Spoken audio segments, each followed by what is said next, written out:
আমাদের ডেটা সেন্টারটির মেরামত কাজ সম্পন্ন করতে পেরেছি।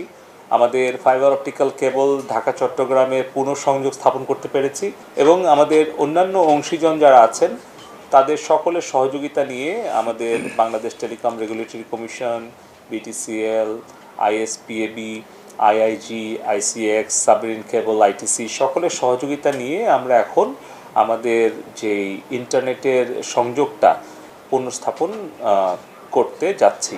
সবাই যেন তাদের অনলাইন মাধ্যমে দায়িত্বশীল আচরণ করেন, কোনো মিথ্যা গুজবে বিভ্রান্ত না হন। সামাজিক যোগাযোগ মাধ্যমের বিষয়টি এখন আমি নিশ্চিত বলতে পারছি না যে কতটুকু আমরা কতটুকু এটাকে অ্যালাউ করতে পারবো বা কতটুকু আমরা এটা পুনঃস্থাপন করতে পারবো।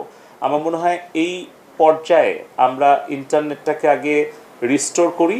সোশ্যাল মিডিয়া প্ল্যাটফর্ম যেখানে আসলে গুজব তৈরি করা হয় এবং গুজব ছড়িয়ে মানুষের প্রাণহানি ঘটানোর চেষ্টা করা হয়, দেশে বিদেশে থেকে বুস্টিং করে টাকা দিয়ে সেই মিথ্যা খবরগুলোকে মানুষের কাছে বিশ্বাসযোগ্য করে উপস্থাপন করার অপচেষ্টা করা হয় এবং দেশের সাথে সাথে বিদেশি মিডিয়াও যুক্ত হয়েছে, যারা আর কি আসলে আমি বলবো যে পেইড এজেন্টরা বিভিন্ন জায়গা থেকে যে ধরনের অপতৎপরতা চালাচ্ছে দেশের বিরুদ্ধে, আমাদের দেশের সাধারণ শান্তিপ্রিয় মানুষের বিরুদ্ধে, সে ব্যাপারে আপনারা সজাগ থাকবেন। আমি আবারও বলছি যে সামাজিক যোগাযোগ মাধ্যম, নিউ মিডিয়াতে যে কোনো মিথ্যা সংবাদ গুজব দেখে আপনারা কেউ বিভ্রান্ত হবেন না, আবেগতাড়িত হবেন না।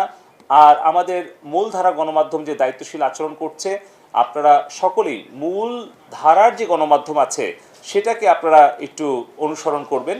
এবং আমি আবারও আমাদের সাংবাদিক বন্ধুগণের প্রতি ধন্যবাদ কৃতজ্ঞতা জানাই এবং আমাদের দেশের এই 5 কোটি ছাত্রছাত্রী ভাই বোনদের প্রতি আমি অনুরোধ করব যে তারা যেন সকলেই মাননীয় প্রধানমন্ত্রী জননেত্রী শেখ হাসিনা ছাত্রছাত্রীদের পক্ষেই ছিলেন এবং ছাত্রছাত্রীদের আন্দোলনের পক্ষেই উনি কিন্তু সরকারকে বাদী হয়ে সরকারই কিন্তু আবার আপিল করেছিল এবং তার প্রেক্ষিতে সর্বোচ্চ আদালতের রায় মেনে নিয়ে প্রজ্ঞাপন জারি করা হয়েছে।